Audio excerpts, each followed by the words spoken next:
If you look around Colorado Springs, there are few clues that one of the greatest minds of all time lived and conducted experiments in Colorado Springs. A small placard honoring Nikola Tesla sits in Memorial Park, just off of Pikes Peak and Foot Avenue, close to where Nikola conducted his experiments in his lab. His lab resembled what looked to be a building with a tall antenna on top, similar to a cell phone tower. Entrepreneurs George Westinghouse and Thomas Edison recruited Nikola Tesla for his genius. He was influential with scientists around the world at the time. With over 300 patents credited to Nikola, his ideas were studied and used to further the technology we use today. Here we've got Nikola Tesla. He came to Colorado Springs in May of 1899. A lot of historians forget the fact that when we actually had the war of currents, AC versus DC, Westinghouse versus Edison, at that point in history, both systems had been completely designed by Tesla. This just demonstrates mechanical energy and how it's converted into electricity. So the Telluride mining operation, that was really the first time that the Westinghouse AC dynamo had been put to the test. And so they needed to transmit power over a long distance, and they couldn't afford to build several power stations. And so Westinghouse got the contract, and it worked wonderfully. And we've got some actual equipment that dates back to the time period when we had the war of currents between Edison and Tesla. So this is an Edison DC dynamo, and in mining they would use this for basic power, lights. We're here just to explore what Colorado Springs has to offer. My kids talk about mining for gold and how exciting that is in Colorado, and they have some great machines here, and if you come for the tour, they actually turn the machines on. In 1997, we completed construction on a very impressive hydroelectric plant on the Air Force Academy grounds that delivers water from Rampart Reservoir via an 1,800-foot drop, then down through what's now the Stanley Tunnel. It's a 3-mile tunnel that cuts through solid granite and then brings that water from Rampart to Tesla Hydroelectric, which then generates the power. Pretty secure facility. It's a facility secured within a facility that's secure. Yeah, I mean, it is a very secure site, and we like it that way, and I think our customers would like it that way because it makes sure that these important resources, these critical resources we've come to rely on now, and sometimes we take for granted, but it's such an important part of our system that we're comforted to know that it's there. It doesn't look like much from the outside, and you'll see that, but behind that exterior is just amazing innovation and just commitment to, again, pushing the boundaries and innovating. And that's really the essence of Nikola Tesla. Part of that legacy of Colorado Springs Utilities and the legacy that inventors like Nikola Tesla left behind that really has enabled us to get to the point where we are here today. I believe he also, through Westinghouse, built the first hydroelectric power at Niagara Falls to generate power. We get a lot of questions about Nikola Tesla, and we get a lot of questions about where was his laboratory, why is he important to Colorado Springs, and he's really a larger-than-life figure. People always ask, why did he come to Colorado Springs? Well, his earlier laboratory had burned down. When they hear that Tesla's lab is burnt down, they think that this could be a way to put Colorado Springs on the map. And pretty much they offer Tesla free power and land if he'll relocate his experiments in his laboratory here to Colorado Springs. And what they're hoping and they're thinking is going to happen is that Tesla is going to be like Edison and make these grandiose announcements and have some wonderful, great new invention every 6 to 9 months and put Colorado Springs on the map. It's because it's a high altitude, the air's thinner, and I think at the time they thought that thinner air conducted electricity better than at lower altitudes. So I think he chose Colorado Springs because of its altitude, because of its low low atmospheric pressure. And he thought that would be a good place to try out and really push some of the ideas he had. Tesla comes out May of 1899. He arrives at the train station, the depot of which is behind the Antlers Hotel today. Then Tesla goes out east of the city, picks a plot of land that will work close enough to his hotel. There were only 2 buildings on the east side of town where Tesla put his lab when he was here, and that was the Union Printers Home and the School for the Blind and Deaf. And he picked the hill between those 2 structures to build his laboratory. There was a 4-inch water main that went from the school to the home, and he was grounding out his experiments on that water line. Invention is the most important product of man's creative brain. The ultimate purpose is the complete mastery of mind over the material world, the harnessing of human nature to human needs. The day science begins to study non-physical phenomena, it will make more progress in 1 decade than in all the previous centuries of its existence. When Tesla comes to town, it makes the paper. The governor's coming down from Denver. He's the talk of the town. The paper asked Tesla when he first came, "What are you doing here?"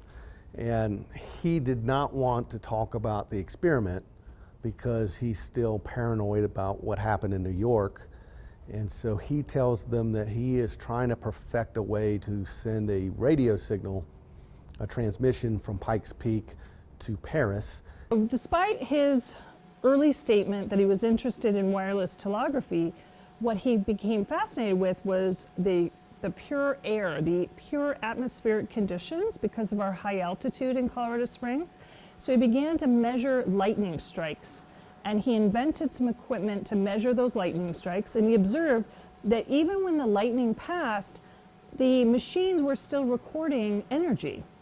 So this fit into his really sort of advanced notions of energy that was in the earth and that was unseen energy. And if you could tap into that, you could transmit power in a wireless fashion.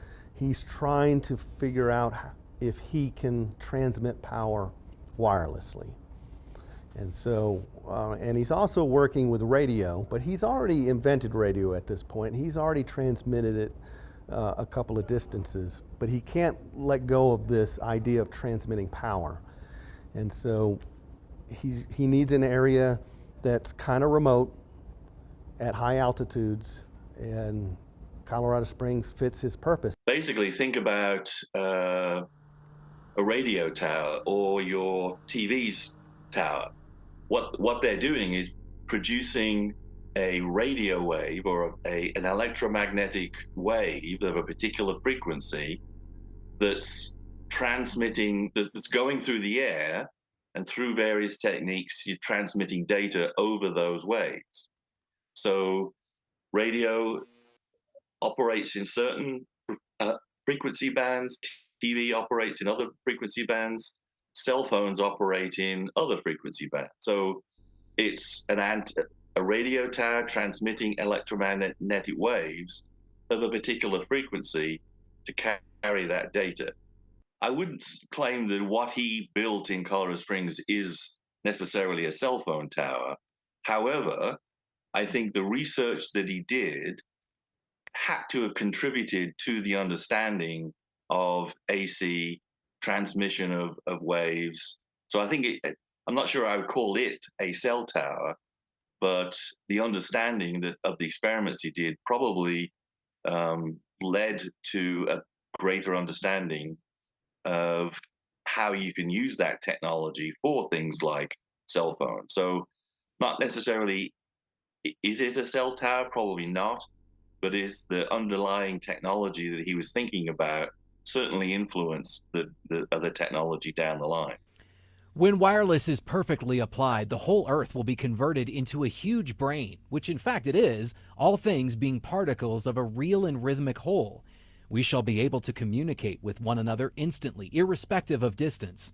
Not only this, but through television and telephony, we shall see and hear one another as perfectly as though we were face to face, despite intervening distances of thousands of miles. and the instruments through which we shall be able to do this will be amazingly simple compared with our present telephone. A man will be able to carry one in his vest pocket. This is one of the larger Tesla coils in the state of Colorado. It's a several million volt output Tesla coil that's designed in his traditional fashion. So it's what's called a spark gap Tesla coil. Doesn't have any fancy electronics in it or anything. It's a very, very simple piece of equipment, but it's essentially just a very high power radio frequency generator. So it just puts off huge 3 to 6 foot lightning bolts inside of this safety cage we've got out here. Even though the sparks stop in a short distance, that radio energy continues to transmit. And that was, of course, one of the things that Tesla was so interested in. He's like really wanting to transmit power wirelessly. And this thing does a great job of that. If the cage weren't there and you were to hold a light bulb in your hand walking through the brewery area out there, that light bulb would light up. It'd light up just from the RF energy in the air. And so that piece up top, this 36-inch diameter toroid with a 36-inch major diameter and an 8-inch minor diameter. So the diameter of that copper coil that runs through it's about 8 inches. But that helps develop the right oscillation speed to allow all that energy to build up and then finally let off this big emission or this big discharge where you see the big lightning bolt. There's an often repeated story that his experiments created a blackout in Colorado Springs where he overpowered all of the electrical substations and all the electricity went out in Colorado Springs. While that's a great story, we know that wasn't possible because at the time, the electric companies were all privately owned and there were at least 5 or 6 in Colorado Springs. So he couldn't have blown them all out. He did talk about blowing out dynamos at a power station about 6 miles away. Tesla, in his autobiography, Prodigal Genius, which was written by John J. O'Neill, talks about burning out the dynamo here in Colorado Springs. It happened in October, around October the 14th, 1899. Him and his assistant Coleman Zito were doing some experiments trying to figure out how to transmit power wirelessly through the air. And during that experiment, the power is cut to his lab. And so Tesla is upset. He picks up the phone, he calls down to the power station and said, "You turn my power off. I need you to turn it back on right now. We're right in the middle of an experiment." And the engineer on duty said, "We didn't shut your power off. You burned out the dynamo, and if you want your power turned back on, you're gonna have to come fix the one you damaged." And at that point, the city and the company, the El Paso Electric Company, rescind their offer with Tesla for free power. And so they start billing Tesla for the coal that is used to power the dynamos. Some authors have embellished the story over the years that the whole town shorted out and there was chaos. That's the kind of stuff that happens today when we lose power. And so that's where these authors, they're using their point of reference of what a power outage is and not taking into account historically 1899, it was a different world and it was only lights. There is a bill, an invoice from the El Paso Electric Company to Tesla for coal and repairs to the system for circuits and wires that had been burnt out during that experiment. Tesla realized that he was being erased. And so one of his quotes is, what he has done is for the future. And that eventually in the future, he will be recognized for what he has done. Let the future tell the truth and evaluate each one according to his work and accomplishments. The present is theirs. The future, for which I have really worked, is mine. If you want to find the secrets of the universe, think in terms of energy, frequency, and vibration.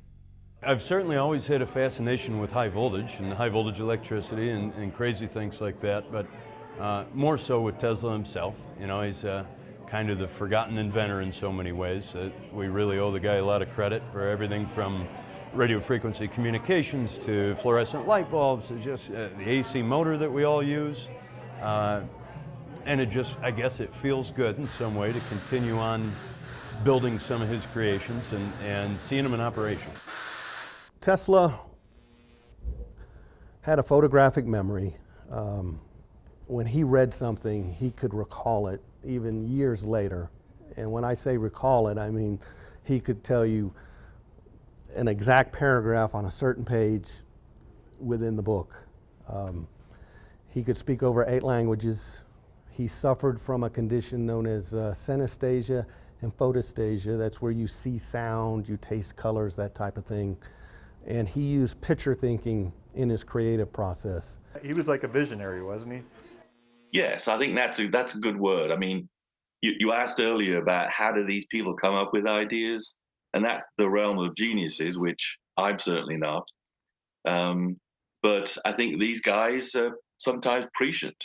Sometimes they get it right, sometimes they get it wrong. In this particular case, I think Tesla was prescient. If it wasn't for his experiments, would the world look the way it does today? The question is, if he weren't here, would somebody else come along with that same understanding? My general feel is that possibly other people would have figured it out at some point in time. But he happened to be in the right place at the right time. He was clearly a brilliant mind.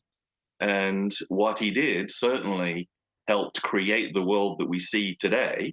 So from that perspective, if he didn't do what he did at that time, then yes, things could look differently.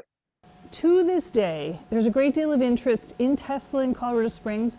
People travel from all over the world to see the site of his former laboratory.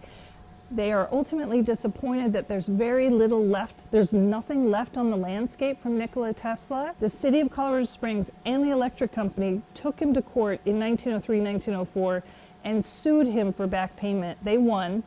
His laboratory was sold off, sold at auction on the steps of this very building, the El Paso County Courthouse. And it was dismantled and it was used to build homes, and the electric coils and all of his tools and technology were all sold off, seemingly never to be found again. People like him are special, they're unique, they are creative in a special way that help move scientific understanding forward. And I think they're unique individuals. Now, from what I understand, he was a bit of an oddball, which sometimes goes with the territory. But I think you could clearly say he's been at the heart of some interesting technology advances. And I would say he's very sort of prescient, forward thinking. Some of his ideas didn't pan out, but clearly a genius. Would the world we live in today look anything like it looks now if it wasn't for Nikola Tesla being alive? Well, if Tesla had not existed, the power around us, this power grid would not exist. The radio, as we listen to it every day in our car on the way to work, wouldn't exist the way it is today. X-rays, radar, remote control. Eventually these things probably would have been invented, but Tesla was so far ahead of his time, we definitely would not have this device right now. We'd have probably the precursor to the flip phone, what we were getting in the 80s now. Tesla made all of this possible. As I review the events of my past life, I realize how subtle are the influences that shape our destinies. The progressive development of man is vitally dependent on invention. Nikola Tesla left Colorado Springs in January of 1900 after he determined he had accomplished what he came for and moved back to New York. Near the end of Nikola Tesla's life, he had nearly disappeared into obscurity. The Westinghouse Corporation, realizing Tesla is nearly penniless and destitute, agreed to pay his hotel bill for the rest of his life. Nikola Tesla died January 7th, 1943, alone in his New Yorker hotel room. Nikola Tesla forever changed the world we live in today. With Mike Petcash, I'm John Owens, and you've been watching Nikola Tesla's Colorado Connection.